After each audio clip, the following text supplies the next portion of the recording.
Hi everyone, welcome back to my channel. Today's video is going to be the first in a series of probably 2 videos on how to be organized when you are hosting Thanksgiving in your home. And while I'm going to be talking about the Thanksgiving meal specifically, the things that I'm going to share in this video will be applicable for any holiday party or even just a regular old dinner party that's not a holiday party. There's the same principles that apply, but the reason I'm sharing it at Thanksgiving is because I feel that at Thanksgiving the most important part, other than being grateful for what you have, is the food. It's just a big deal that the food be really good, in my opinion, at Thanksgiving more than any other holiday, because that's kind of all there is, other than being thankful for everything you have, right? So that's why I wanted to share this little video with 5 things, first of all, that I do in the month of October to be prepared for Thanksgiving. So right now, October's just getting off to a start. So if you're hosting Thanksgiving or any kind of dinner party in the next few months, these are things you'll want to do ahead of time in order to get your dinner party off to a good start and to have it go successfully when it actually happens. Number 1 is make your guest list. So anytime that I'm hosting an event or planning some kind of party or something, I always grab a folder. Things are falling out here.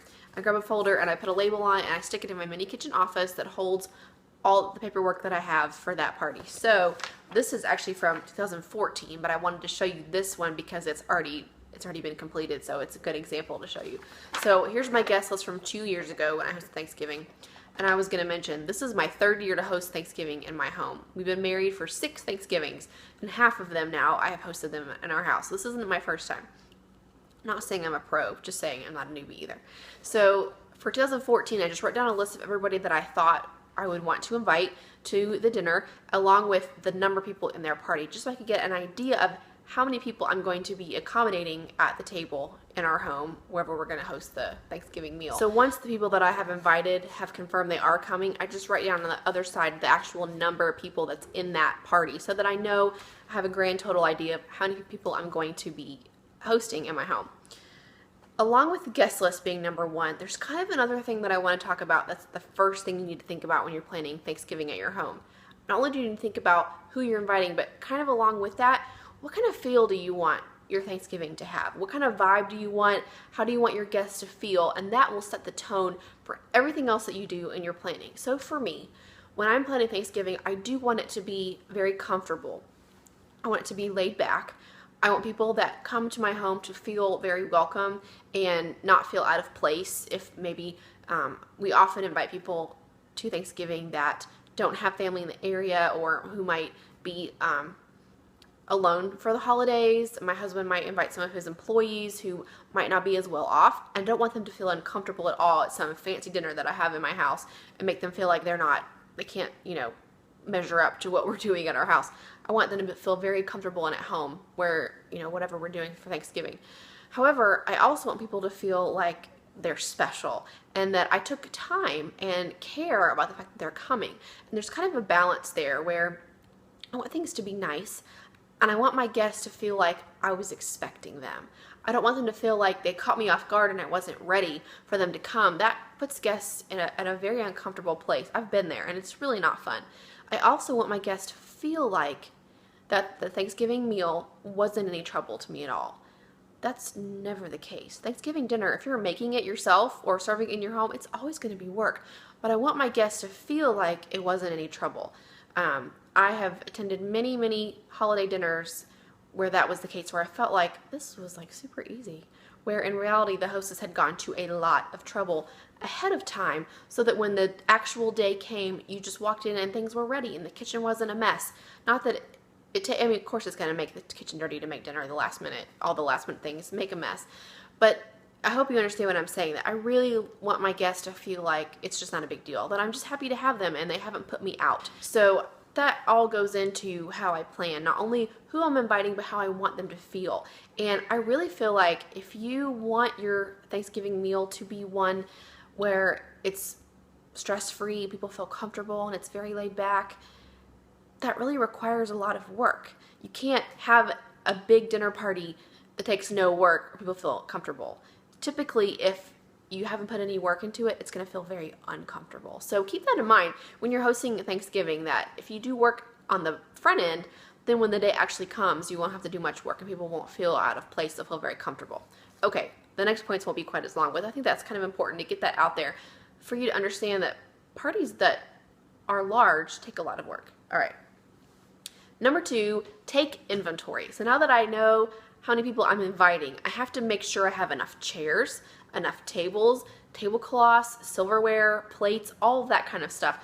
When I was first married, the first time we hosted Thanksgiving in our home, I didn't have enough silverware for everybody. So my mother-in-law graciously, more than one time, actually brought her entire silverware collection with her to my house so that we would have enough knives and forks and spoons for everyone. So maybe someone in your family is going to be out of town for Thanksgiving and you could borrow their silverware from them or their plates or something like that. Or if you have a large budget and you're hosting a large party, you can always rent things from a party rental supply company or something like that. So if that's something you're wanting to do, October is the time to be reserving those tables and tablecloths and that kind of thing, because they're gonna probably get booked up towards November. So go ahead and reserve the things that you need when you take your inventory and realize that you're short, or if you realize that the stemware that you always use at Thanksgiving, that one of them got broken last year during the holidays and you need to replace it. Go ahead and do that now so you're not trying to hunt it down the week before Thanksgiving. Go ahead and take inventory and make sure you have everything you need. Number 3, create a Pinterest board to get inspired. I did this actually back in September. I just started thinking about the colors I wanted to use at Thanksgiving. 2 years ago when I hosted Thanksgiving in our home, I went with burgundy and red and brown, and it was really pretty, but I want to go a whole different direction this year. My Thanksgiving decor needs to match the rest of my house, or I just want it to. So as you see behind me, I don't have red and brown in my house right now. I have like blue, turquoise, and coral kind of colors. So for Thanksgiving, I'm going to go with navy, white, and gold. Kind of not traditional, but I'm really excited about it. And I have some new dishes that I want to use, so that also influenced me. So when on Pinterest, I started just pinning things that would help me kind of get an idea of where I wanted to go with my table setting. Number 4, make a rough draft menu. So like I said, I have my little folder from 2 years ago, so I pulled it out to kind of see what I served last year, because I will use this as my guide, obviously. So I have on here my original rough draft menu from 2 years ago with the Thanksgiving meal, all of our desserts, snacks, and the drinks that I served. Because then I can look back on it and think, oh, that didn't work out so well, or I had a lot of that left over, or that was a great dish. That just kind of gives me helps me remember what I served. So I know for this year, I'm going to go with certain kinds of meat. I'm going to go with just a few sides and make a lot of it so that I don't have a lot of things going at once. And then I know that I want to do different snacks this year for the time before Thanksgiving, like when everyone's watching football and just hanging out. So I'm trying to also go on Pinterest and find recipes as I see things shared on blog posts that I want to use. I just pin it onto that Thanksgiving board. Not only do I put decorations on there, but I put food on there, things that I want to make. So it's all in one place and I don't have to go hunting for it. So if I'm in the grocery store, I can easily find a recipe that I need using the Pinterest app, all that kind of stuff. And number 5 is begin shopping. In October, you can start shopping for Thanksgiving. First of all, because I already had my Pinterest board and my ideas ready to go, when Target put out their fall stuff in their dollar spot, I was able to snatch a whole bunch of things. I'll show you what I picked up. I told you I was doing navy or blue, so I grabbed these place cards. These will not be available in November. They're going to be gone, and it's going to be Christmas stuff sitting out, right? So I got those. I picked up these chalkboard gift tags that I'm going to use on my buffet as labels for what the food is. How cute. And then I grabbed this linen and burlap banner that I'm going to hang in my dining room that will totally tie in all the blue and the gold with everything that's going on. It's going to be really cool. So I just spent a few dollars on that kind of stuff, but I was able to get it now because it'll be gone by Thanksgiving. So that's already ready and done. The other thing you can begin shopping for is your food. Obviously, you're not going to go out and buy your turkey or your ham right now, but if you know ahead of time the kind of snacks you want to have, or if you're going to serve green beans and you want to stock up on those, or the onions that go on the green bean casserole, the fried onions, you know, especially if you are on a limited budget. It really helps me when I serve dinner. I do this for Easter and for Thanksgiving when I have lots of people over.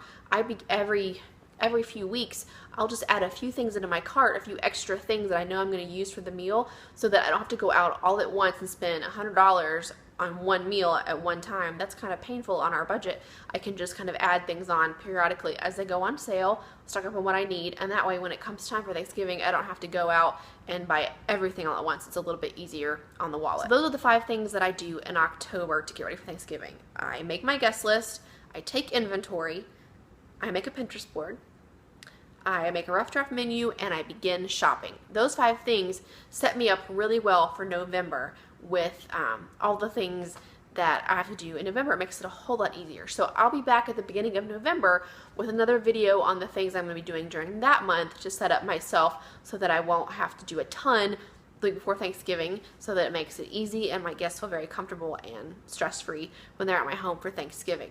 I will also do a recap post after Thanksgiving, probably on my blog, of my tablescape. That might be up before Thanksgiving, actually.